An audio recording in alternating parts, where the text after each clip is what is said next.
Hey, greetings everyone. It is GleeCon, and I am back again, bringing you another episode of Lore of Warcraft. Thanks for tuning in. On the last episode, we continued to run through Duskwood, and we basically wrapped up all the regular quests in the area. We finished killing off the werewolves. We finished running back and forth for the Abercrombie guy, and we realized we are essentially the ones that created Stitches, where we at least gave him all the materials he needed. So as you see Stitches running through the zone, that's on us. And he, I guess the best way to either get revenge and or defeat him is to destroy his departed wife, who's a zombie in the grave near the house. So we have that. We finished getting the weapon so that we're ready to fight Morbid Fell, and we still have more Ladim on deck. So we have the 3 elites ready to go for a finale episode next time. We've also been reading through the World of Warcraft magazine, and in this magazine we are on the final episode, the final issue ever. It's the first issue of Volume 2. Last time we actually looked at a few things. We looked at some tanking UIs. We looked at a kind of a neat brand Bronzebeard notebook, and then we also took a sort of a nostalgic trip through Blackrock Depths. All right, so stay a while and listen as we continue. But before we jump into the article, I had a comment on one of the last couple of videos from an aspiring YouTuber. So this is for you out there. You asked some specific tech details on how or why my video resolution is the way it is. And I'd like to just preface everything by saying I'm not the biggest expert. What you see is what you get. I've done no recording outside of this show. So while I have been doing it for 2 years and for 1,200 or so 1147 episodes, basically I found something that worked, and I've tweaked it here and there based on viewer requests, and other than that I let it roll. So you mentioned that you use OBS to record. That's exactly what I use. I kind of keep it updated, but I'm only at 29.1.3, so I'm a little bit behind the times. This is, and you could tell that I use this if anyone's seen me. I don't even do the simplest editing step, which would be to splice the parts where I'm doing this on and off of my video clips. I don't even do that because of that little bit of extra time. Since I make so many videos, it wouldn't be worth having this. Now, you specifically mentioned the resolution on your text that's popping up. So say quest text. So a few things comes to my mind. My first thought was, okay, well, the visual quality is obviously going to be affected by your camera, but the camera has nothing to do with the screen capture. So if you are doing display capture through your actual desktop, OBS should be getting that just fine. So as far as OBS having an element to do with this, as you notice, there's almost no settings because the camera controls the quality of your visuals. Your mic, I do suggest investing in a good mic. I use a Yeti mic. I think they're very good, but there are even better ones out there. My camera is butt cheeks. This is my second or third one because I've burned through so many in the past 2 years. I would love to get a much better quality one, but even crappy ones can get close to $100, and I just have never, because that really is just about what my face looks like, and I'm not winning any prizes there anyway. So spending my money on that resource is different. But the audio, considering I think a lot of people just listen to this show as sort of like a background as they play or drive or whatever, the audio, a good mic is important, and this mic is held up. I've been using the same mic for 2 years, and it's a great mic. It does pick up a lot, and unless you're going to use third-party software to continue to clean up the mic, I had to essentially make a room in my house into a recording studio, which is where I am now. If you watch my earlier videos from the first year and a half of the show, there's tons of background noise, just really distracting, really amateur hour. That's the key to my show here. It's amateur hour. Now, I do record in DaVinci. Again, real basic, so I don't do that much. You have very few elements, so for me, you have to have a JPEG. I use that to get started. So this is for those of you who aren't familiar with Resolve here, you kind of build yourself almost like a storyboard of what's going to happen. So I like to have just the screenshot of this as my starting, and I put some simple text animation, almost like if you were designing a PowerPoint over it. I also use free source music. I can't even remember what website I got it. It's called MixKit. It just has open, like, public domain audio that you can get because I didn't want to get into any trouble. Then I just go to a blank blue screen, which is something that comes in DaVinci, and I scroll, I change the text. Every episode I go in there, I will do, this doesn't change, I just open this in the Fusion page, which is this magic wand looking thing, and it will kind of give you a breakdown of all your stuff. But again, this text, I don't know, I don't believe this is what you mean by the text looking so crisp. So you can change the font, you can change that, and then I usually will just go in here and edit the actual main text. So I don't actually change any of my settings. I've been rocking the same settings, almost the same. Have been 2 to 3 times through the course of the 2 years where I've had some requests about volume or other things, so I've just changed a little bit here and there. And then I usually will just delete out my main clip. This is the audio. It comes with the clip. It comes with the video. You don't have to do this. So this is all you have. You have the actual timeline, which is your Fusion, which is this kind of data, really, or it's like the actual elements all put together. And then I have my title page. I have my opening page. I have my free source software. And then this is my main video clip that I upload with every episode. So the only thing I can really suggest, there's only 2 things that come to mind when you talk about the resolution. So when you're actually rendering your video, these are the settings that I use. So all I do is this is about where it renders to. So this is a save. So I come in here and I clear this off. I'll change the episode name to match the next what it is. And this is also what it would upload in on YouTube. I just go and add like Lore of Warcraft and whatever that is. I render it as a single clip. I don't know. I don't think you don't want to render it as individual clips if you're doing YouTube, because it's gonna only render 1 clip per as like an episode. Obviously, it's not the audio that you're having, and it's not the file. If you look at file, this is just very little things. You can custom name it or put your clips together. This is the rendering space of my actual disk space, but I have dual hard drives. This is my solid state drive. So if most serious PCs are dual hard drives, whether you have an external hard drive or not. So I have a 2 terabyte regular storage drive. That's actually what I have World of Warcraft on. I had to move World of Warcraft, and I did notice a very small, maybe a 2 to 3% change in my performance by moving it over there. But I'm not like a professional gamer, and really World of Warcraft became too big to have my OS and World of Warcraft on a 500 gig drive. It became too much. They couldn't fit. So, because World of Warcraft, with all of your mods and updates, and you do classic and everything going along with it, it'll easily eat up half of that 500 gigs. So as soon as as you continue to update your other essentials, it's gonna really consume all of that space. So I eventually had to kick it over to my regular drive, and I run it through there. But the fact that I have OBS and DaVinci and my web browser running through my solid state drive, that might be part of the resolution issue that you're seeing.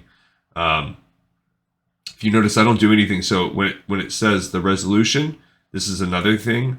I upload in 1920 by 1080 HD. Now that is going to potentially be outside of your control, because if you open it where you're talking about the 500 bits or 800,000 bit rate, I don't have that as an even option. And that's how little, like, even if you look at my frame rate, I just go automatically. I did see bit rate somewhere if you look at one of these settings, but I'm going to kind of just open it so you could pause and look. But I keep most of it auto. There's very few of these settings that I changed on my own, and if you look, subtitle settings shouldn't matter. So what might be affecting it is your actual computer itself. Mine was really good when I first got this about the time of the pandemic. It's a Ryzen 5600X with only 16 RAM, 16 gigs of RAM. So it's possible that the processor of your computer has something to do with it too. So for those of you that weren't interested in popping the hood, I'm sorry that I wasted 10 minutes of our video on that. Feel free to I don't know, fast forward to the boring stuff. Sorry. But I wanted to be able to give as much information as I could to someone that's interested in doing the same sort of thing. So I hope that was helpful, bud. I don't know where you were mentioning in the comments here about, this 80,000 bit rate in DaVinci. I don't have that option anywhere. So my thinking is that's coming directly from your hardware that you're using. So that might be part of it. All right. On the lookout, let's read this article. Success in Azeroth isn't limited to the skilled and the determined, so it doesn't hurt to be a little superstitious. Oh, I had one other thought. The second thing I can think of is when you first upload a video in, let's just pretend we can go through the process here of uploading a video to YouTube. So you go to upload a video to YouTube. I'm just going to pick the same one and I'll cancel it after the fact. So you go to your videos and let's say you're uploading whatever, this video. So you go through the process of uploading. Here's my other thought here. So if you look at these various things, whatever, I'm just going to pick, this is the same process I would go through. I save my intro thumb list, pick whatever playlist you want to do. I don't make it for kids because otherwise it turns off the comments. I don't change anything else. If you notice, I'm not even going to change the title of this because I'm going to delete this. I don't mess with anything on the video elements. I don't mess with anything on the checks. Then you go to visibility. I'll go ahead and make this public. And then if you go to publish, it'll say, see nothing. Now, what will happen, here's where I wonder, I will cancel this, cancel the upload, and then we'll go ahead and delete all that out. When you first upload a video onto YouTube, it defaults to standard definition. So if you go and you watch your own video, so let's say I go in here and I want to watch my own video. If you first watch it before the HD quality is uploaded, it would show a much more granulated standard definition. It's going to be much more granulated. So after you post your video, it will put you on. It'll make the video out there. You can start watching it and it'll look like crap. But if you just give it a few more hours, sometimes depends on your internet speed, it will eventually automatically process that HD version. And then you have to just make sure that your monitor, which I use a TV, or no, this isn't a TV. My other desktop I use a TV, but this is you have to just make sure, and almost all computer monitors are, you just make sure that your monitor is capable of HD, and you should be good to go. It should be, so I would check that too. I would give it a few hours and go back and check and see, make sure that HD icon is lit up, because that, more than anything else, that to me sounds like what the culprit might be. All right, so this article is called On the Lookout for Luck, and it doesn't hurt to be superstitious. I'm not superstitious, but I'm a little stitious. Every longtime World of Warcraft player knows that killing Mr. Bigglesworth, the cute little kitty in Nexramus, prevents bind on equip epic drops for 7 weeks. I was like, for a second, I was like, is that real? And that sacrificing one of your gnome guildies before a raid guarantees a boss kill. But we wanted to dig a little deeper into the world of superstitions to see what gives players an extra edge. Perhaps the most common player superstition is the talisman, the one item that a player can't seem to win without. Regini, a dwarf shaman on Black Dragon Flight US, claims that a severed night elf head in his bag increases the odds of a parry. Stormrot, a night elf mage on Shadowsong US, carries an entire bag of good luck items, including the broken I win button and carrot on a stick. Meanwhile, Ailthalua's former guild on Sentinels US, the Cute and Fuzzy Bunnies, had to get out their snowshoe rabbits after a wipe in a raid. Just having special items often isn't enough, though. The magic comes from manipulating them, says Mayrid, Steamwheel Cartel EU. I have a stack of 7 deranged explorer brains on one of my alts, which I unstack in a row, then restack on the central item. alternating between moving the leftmost and rightmost item. I do this whenever I really, and I mean really, want good luck. That's like OCD. It all started after doing so idly due to boredom before the swift white Hawkstrider dropped on my first clear of Magister's Terrace Heroic. Yeah, there's too much raw math in my brain. I can't do it. Although I will say, when I watch football games, I'm very ritualistic. I have systems with my jersey, with what I wear. I have this horn that I blow. I try to do lots of things the same, and I've been a fan for my 30 years, and it hasn't made a freaking difference. But I still do it. Denku killed Jade in US. It says shape change. Says his guild doesn't depend on talismans for raid luck. It's all about their own good looks. About half of Victoria's Secret's, that's a funny name, 10-player raid group, all the DPSers, the healers and tanks are party poopers, carry an iron boot flask in their inventory, says Denku. Once we feel comfortable about a progression fight, usually after a few wipes, we call out dwarf attempt in raid chat and all use the flask at once. Denku claims that it usually works, having down most of the bosses they have trouble with that way, but if it doesn't, Victoria's Secret's backup plan is to announce Naga attempt and use Bones of Transformation. Our raid leader will then proceed to slither around for a while until it wears off, says Denku, at which point we get in there and put that boss in its rightful place. Perky Pugs. The Perky Pug cools the hearts of evildoers. Egbert just runs around like a fool. Next to talismans, pets are by far the most off-sided player superstition. A few players turn to the Phoenix Hatchling, including Vardine, a Night Elf Druid on Bone Chewer US, who brings it out for pug dungeons and for progression raids. On Shattered Hand US, Cozy Coconut's entire guild Exigent brings out their pesky Perky Pugs in raids, claiming they have a debuff effect on mobs and bosses. "Aw, isn't he precious," says Crazy Coconut. "Perky Pug cools the rage of evildoers' hearts." Elpis from the Demon Lords of Karend on the Garrosh UF server brings out an oldie but goodie when they need a break from a tough raid boss. 4 of us from our Burning Crusade era guild like to bring out our Egbert, who runs around like a lunatic for comic relief, Epsis says. You enchanted what? The most bizarre talisman may be that of Ares, a protection paladin on Dalaran US.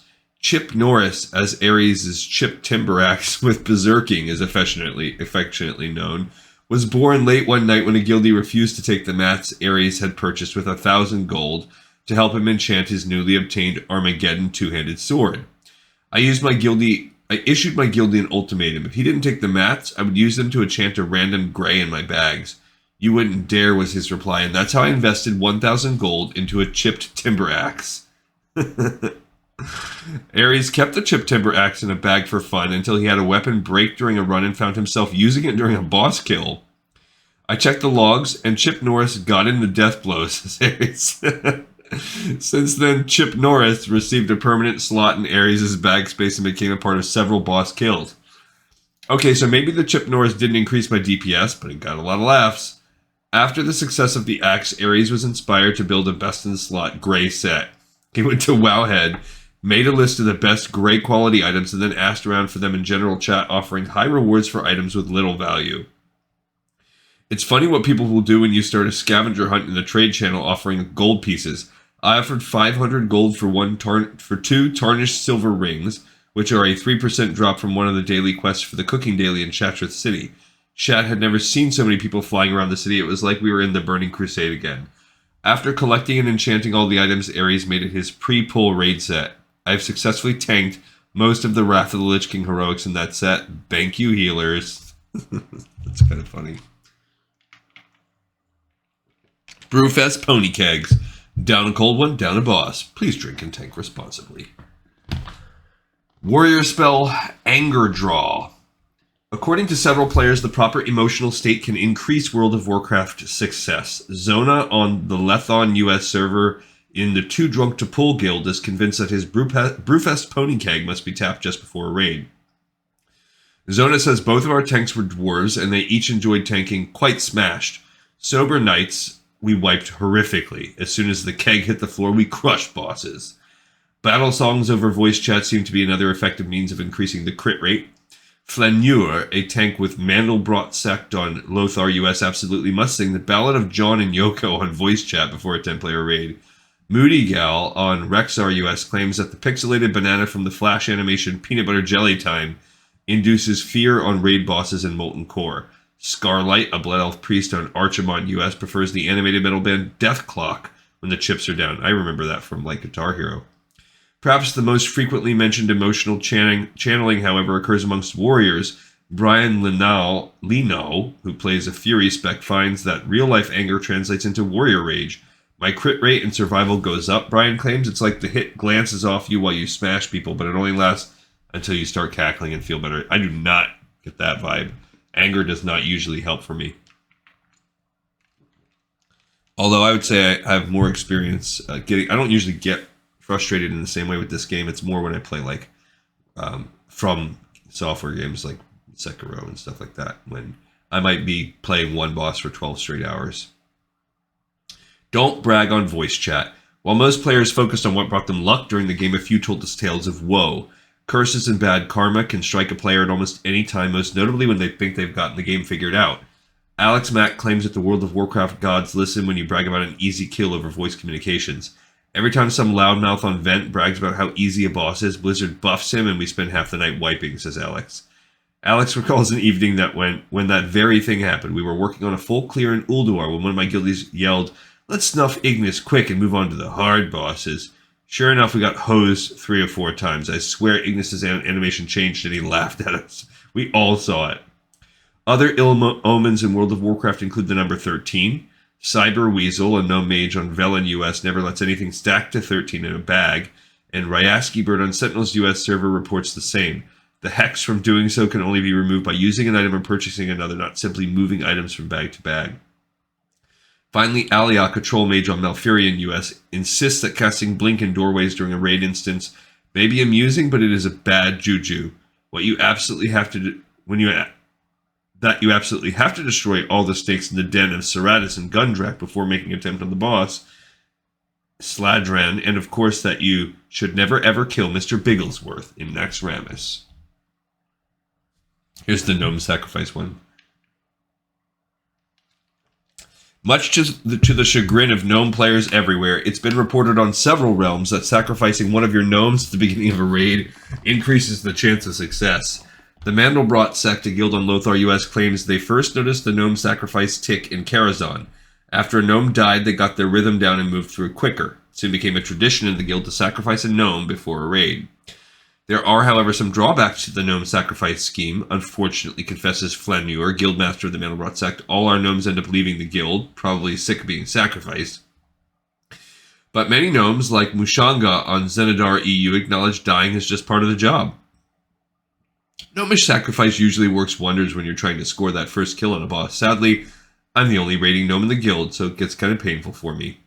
Gnomes, however, are not the only toons capable of increasing luck through death. Lunatari, a night elf rogue in a guild called Outlandish on Velen US, would have to die on trash in order for his guild to one-shot a boss.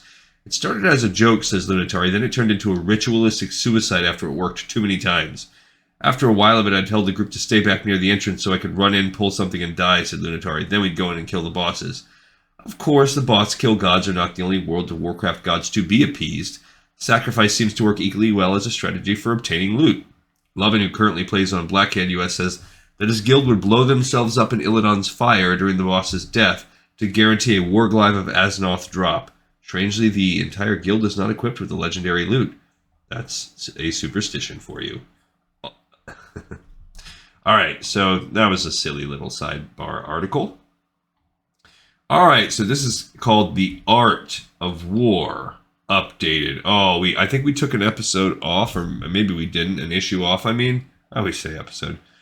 But here is the obligatory PvP article. Let's take our medicine. For those of you that love PvP articles that are no longer relevant, here's your favorite.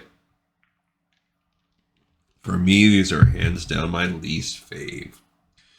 The Cataclysm brings the fight to new vistas. Battle for Gilneas and Twin Peaks by Andy Salisbury. Battlegrounds have long been a prime venue for anyone looking to prove their prowess in player versus player combat. While arenas are prominent in the PvP landscape now, battlegrounds have reigned supreme long before arenas were a gleam in a game designer's eye. Along with a totally reworked Azeroth, Cataclysm brought with it 2 new battlegrounds, Twin Peaks and Battle for Gilneas. Providing the classic Capture the Flag mode initially introduced to World of Warcraft by Warsaw Gulch, a fresh outlet, Twin Peaks, provides a new map in which up to 20 players can engage in combat, all with a renewed focus on teamwork and fighting in the middle of the map. The resource-rich lands of Gilneas also find themselves under attack in the Battle for Gilneas battleground. In a game type similar to Arathi Basin, Battle for Gilneas puts the resource-gathering mechanic of AB front and center, and the Worgen defending against the Worgen defending against a Forsaken invasion. The Worgen, with a little bit of help from their new alliance brethren, will do their best to defeat the Forsaken and keep these lands within their web of control. We asked seasoned veterans of these hotly contested battlegrounds for their tips and tactics. They bring you the best information to wage war on these new landscapes and give you the tools necessary to send your foes fleeing while you proudly lead your team to victory. Okie dokie. Hidden deep within the Twilight Highlands, the Twin Peaks remain a very important point of high ground for staging attacks against the Black Dragonflight and the Twilight's Hammer, who dominate the territory. The Wildhammer clan, the original inhabitants of these once prosperous lands, and the Dragonmaw orcs find themselves vying for supremacy of the strategic point with the goal of giving their newfound allies, the Alliance or Horde, a tremendous advantage. So, you start out as Horde, send your team to the middle and thin out the opposing force, hold several allies in the middle to prevent your flag from being captured and to provide support, send 2 to 3 players to get the flag. Lorience likes using just a tank and a healer. Edarave prefers classes with speed boots. Vital stats, this is Twin Peaks. Location Twilight Highlands, 10v10, capture the flag, 3 flag captures, just as the win mechanic. Twin Peaks is a battleground based off the classic capture the flag mechanic. 2 teams of 10 players will clash here, and with each team attempting to capture the other team's flag a total of 3 times, granting them victory.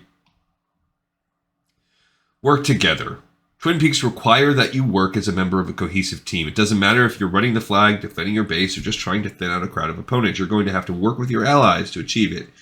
If you have any questions during a battleground, Raylan, Garrosh US reminds us, don't be afraid to ask. Veterans will likely answer and help you out.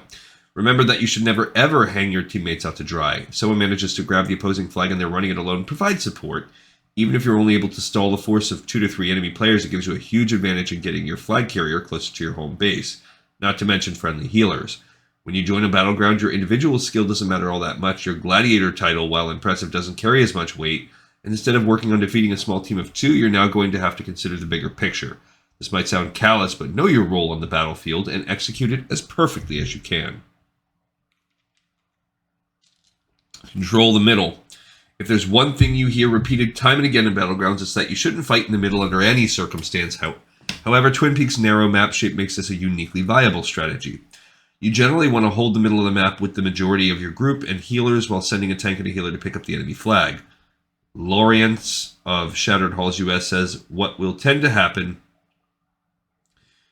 is... That's what he just said right here, this guy, that's his quote.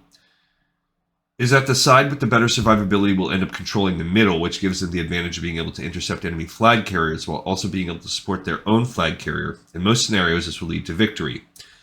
Edarave, Karen US, agrees with Lawrence, but places importance on the runners' classes. Have a large defending team with 2 to 3 specialized runners, Druid, Rogue, Priest, Druid, Mage, Priest to chain sprints and leaps across the field. With this strategy, while it may not be particularly viable in other wider battlegrounds, these players find that it works well in Twin Peaks. Make ample use of Leap of Faith and Heroic Leap for flag carrying at Edarave, Karen US. So you generally want to hold the middle of the map with the majority of your group and healers while sending a tank and a healer to pick up the enemy flag. Lawrence says that in Shattered Halls US. No more turtles. Should you be the flag carrying type, remember that holding onto the flag for an extended period of time will put you at an extreme disadvantage. If both flags are held for 5 minutes, the focused assault debuff will afflict the carriers, making them susceptible to 50% more damage and capping their movement speed at 100%. Should you make it past the 10-minute mark, and if so, kudos for having excellent survival skills, you'll suffer a 100% damage debuff. Think you can outsmart the system by simply handing off the flag to someone else? Nice try. The debuff will persist until the flags are returned. Okay. Battle for Gilneas. The location, Ruins of Gilneas, 10v10, Conquest, 2,000 resources gathered. Battle for Gilneas is a battleground reminiscent of Arathi Basin, employing a resource control game mode that requires teams to retain control of a majority of strategic nodes in order to achieve victory. Controlling a majority of the 3 nodes will result in gathering more resources than your opponent, ultimately rewarding you with victory. And like in AB, controlling all of the capture points will result in startlingly fast resource gathering, granting your team the possibility of an expedited win. Regardless of your strategy of choice, there are a few things you should understand before setting foot on the Gilnean front. The Kingdom of Gilneas declared itself independent from the Alliance shortly after the Second War came to a close, and while the massive grey main wall that surrounded it was able to easily protect against outside threats inside the wall, war was being waged on a massive scale between the Worgen, seeking to feed their insatiable bloodlust, and the humans, who were doing their best to preserve their way of life. Shortly after the Cataclysm tore the wall open, the Horde took notice of the resource-rich land. They're going on the offensive to try and harvest as many of the key resources held within the once isolated nation as they can. And here's what Theolis of Silvermoon US says: if your alliance has 7 people rush mines and 3 stay back at Lighthouse, Horde will overreact and come back to defend mines, but if you are quick, you can take it before that happens. 2 of the Lighthouse players then go and take Waterworks. About 75% of the time, the Horde will become unorganized and unsure what to do. Have 1 to 2 people stay near the flag while the rest kill the rezzing Horde. 1 to 2 players on each flag should be enough to hold the game. The best defense is a good defense. Controlling nodes is, without a doubt, the most important component of winning in Battle for Gilneas. Understandable, since you need the resources gathered from them to win. However, make sure that once your team gains a node that you collectively protect it. Don't leave a base defenseless if you're the only one there, advises Thoridus Terranmill EU, and report incoming enemies to your mates in the Battleground chat whenever you see enemies on the horizon. Having 2 players at a node will prevent any lone players on the opposing team from stealthing their way into a flag cap, or having a small group of 2 slaughter one of your teammates. Watchmeister Burning Blade EU suggests keeping a healer and 3 DPS at each node for extra security and survivability. If those on defense are able to survive long enough to call for reinforcements, that can be enough to completely turn the tide of battle. If you supply reinforcements to allies under siege, remember Thoridus' first rule of leaving bases defenseless. Reinforcements can come in the form of players who are already on offense, have recently resurrected, or are surplus defenders. Thoridus also advises rogues and druids to sneak into lightly guarded nodes for a surprise cap, but remember this can be used against you if you're defending. It's easy to be distracted when your entire team is on the offensive. Even distribution. Capturing all 3 of the map's nodes is extremely tempting. The risky but coveted 3 cap will grant your team swift victory and demoralize your enemies. However, it will also stretch your forces extremely thin, so Ayana of Wormrush Accord US offers a plan. At the opening, you will want to split your team into 2 groups with at least 1 healer each, Ayana says. 1 group will head for the nearest node, Horde to the mines, and Alliance to the Lighthouse. The second group will head for their enemy's opening node, Horde to Lighthouse, and Alliance to mines. If your team manages to capture the opposing team's entry node, it can really throw off the other team. Afterwards, just leave a couple defenders at each while you assault the Waterworks. Even if you can't take Waterworks, holding the Lighthouse and mines will work in a pinch. It may not be a glamorous victory, but a win is a win. Theolis of Silvermoon US uses this plan of attack when he plays his Alliance. For him, it's all about capping the enemy's starting node. This strategy completely relies on winning mines, Theolis says. If you lose mines, then it's pretty much good game since you'll be hard-pressed to attack. The defender definitely has the advantage in this battleground, so it is important to establish a foothold as quickly as possible. In Battle for Gilneas, even a strong offensive push eventually falls back on a solid defensive hold. And here's some of the pictures they have for that. 1. Quickly cap the node near your spawn. Mines for Horde, Lighthouse for Alliance. 2. Send a force of 4 to 6 players to the Waterworks and prepare to defend. Ride these nodes to victory. Simple and effective. So boom, boom. 3 is double rainbow. This is the name of the strategy, I'm guessing. It's not all mayhem in Battlegrounds. Sometimes you just need to take a deep breath and take in the sights. Oh, you can actually see the double rainbow back there. That's what it is. In Battle for Gilneas, you can even get an achievement for it. Head to the southeast corner of the map. You're looking for a waterfall. You'll know you're in the right spot when your interface tells you you're under the rainbow or you see 2 rainbows directly overhead. Use the gasp emote and chapow, you've got the double rainbow achievement. That's cool. I don't have that one. Use the power-ups near the flags. They have set locations for each power-up, so you'll always know which one is where, and they have pretty short respawn times, as Ragnarok and Boulder Fist. I found the flanking strategy to work really well. At the opening, you'll want to split your team into 2 groups. 1 group will head for the nearest node. The second group will head for their enemy's opening node.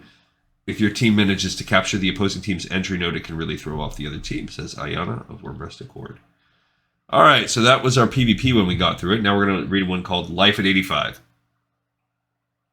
I'm going to try and not count our intro tech speak time as part of our video, so we'll run a little bit long today. Hitting the level cap isn't the end of your adventures in Azeroth, but the beginning. First, time for some new gear. The war-torn lands of Azeroth have been witness to your bravery. The darkest foes of Outland fell by your mighty blade. The icy plains of Northrend were conquered during your unwavering quest against evil, and now, after making your way through Hyjal and beyond, you're level 85. After standing around in Ironforge for a couple of days trying to get your bearings straight, you can't help but wonder, what's next? There's a whole heck of a lot that's up next. Once you reach the level cap, World of Warcraft essentially starts anew. And while that might sound daunting, it's a good thing. While there's a lot of stuff to do beyond the level cap, we're going to focus on building your reputation and improving your gear. We'll look at other post-85 opportunities in future issues. No, they won't. As a fresh level 85 toon, it's all but guaranteed that your character sheet will have a few loose ends. Luckily, there are multiple ways to get the epic items that everyone holds dear, and there's one that will undoubtedly fit your playstyle. You can get on good terms with the factions, battle your way through dungeons, slay enemies in battle, make your own gear, or do it all, says Andy Salisbury. There's a picture of some of the other Alliance factions, but no gnome in sight. Okay, there's a gnome. Explore the world. Don't just stand around in Stormwind or Orgrimmar waiting for your next dungeon or battleground to pop. Archaeology is a fun way to kill time. See the sights, dig up some dwarven baby socks, fly around a bit. Maybe you'll get some nice rewards out of it, says Atropatine. Mazrigo CU. Crafting. Quest rewards and dungeon drops are always welcome additions to your catalog of gear, but the feeling of creating your own loot from scratch can't be matched. Blacksmithing, leatherworking, tailoring, and engineering give you the opportunity to create your own gear, although you need to get your skill close to the max in order to make stuff that's an upgrade at 85. Keep in mind that no matter what your profession, your output will be needed for something by someone. Whether it's enchants, leg patches, or gems, there's something unique about your trade skill that only it can produce.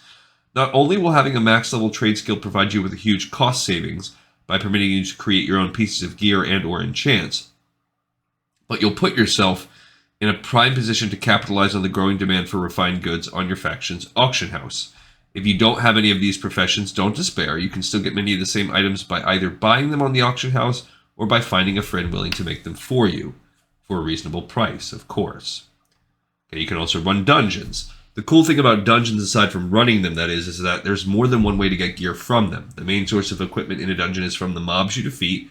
Because these require a group to complete, the loot will be drawn from a pool that covers everyone, so an individual drop most likely won't yield something you can use. However, there are plenty of opportunities, and since the encounters are tougher than anything you'd run across in your solo questing, the reward is greater in the form of better gear.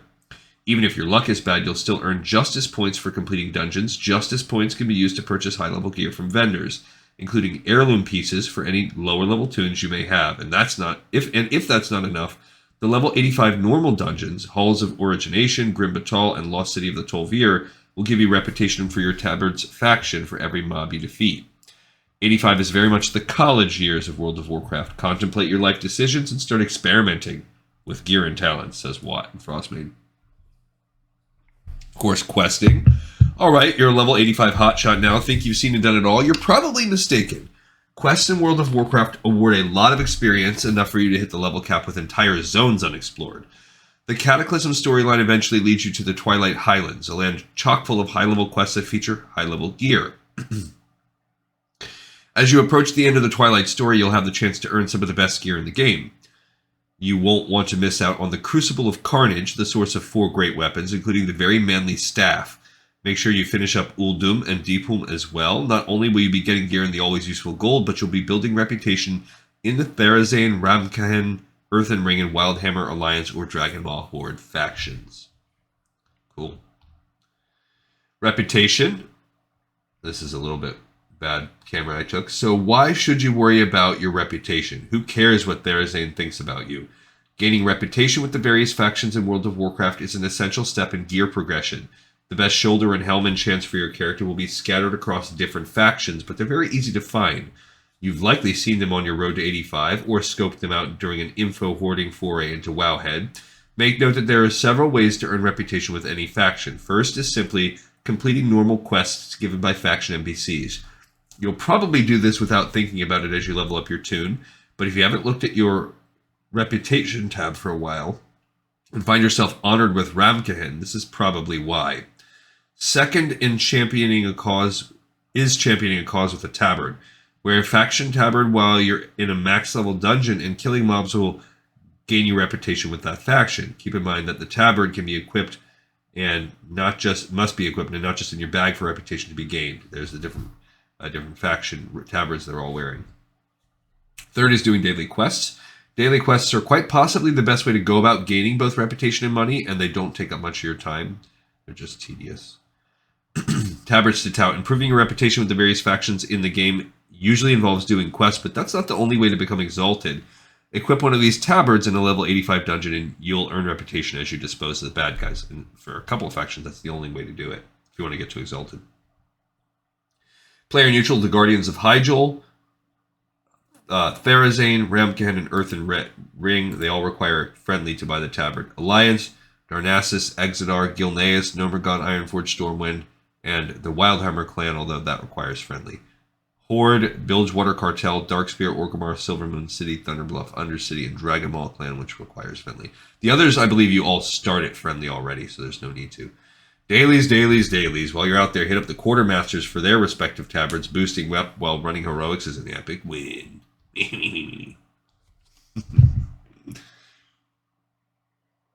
Your Honor, light it up.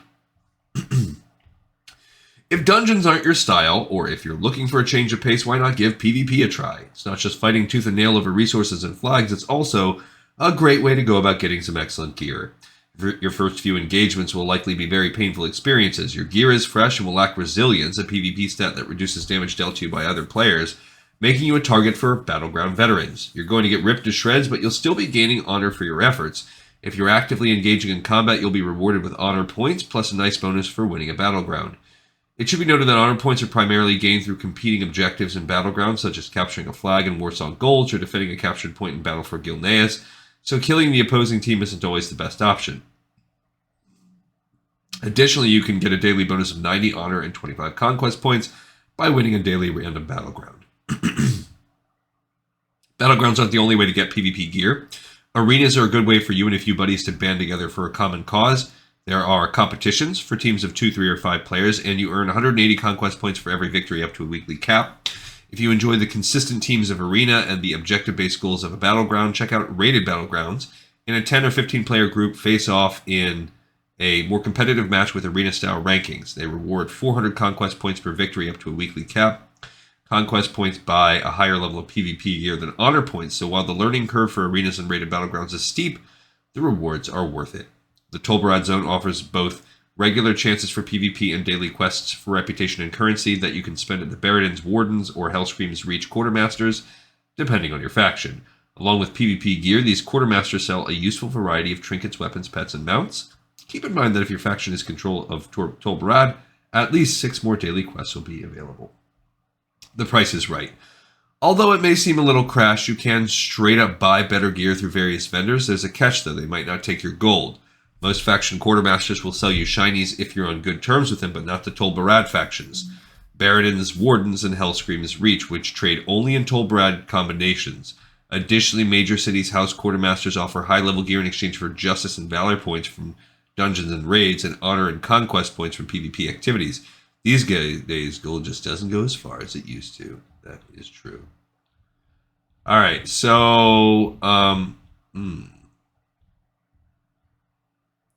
that's cool. That's probably where we'll leave off. My hope is we're going to grind our way through this rest of this issue on the next episode.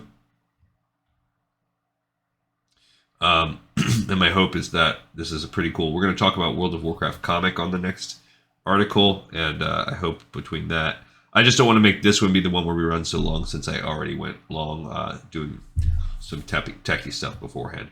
So let's wrap it. We got another episode in the pipe, 5x5. Thank you everybody so much for watching and for listening. I am so happy to be here, to be off, and to be making videos with you guys. I'll see you on the next episode of Lore of Warcraft. Peace out.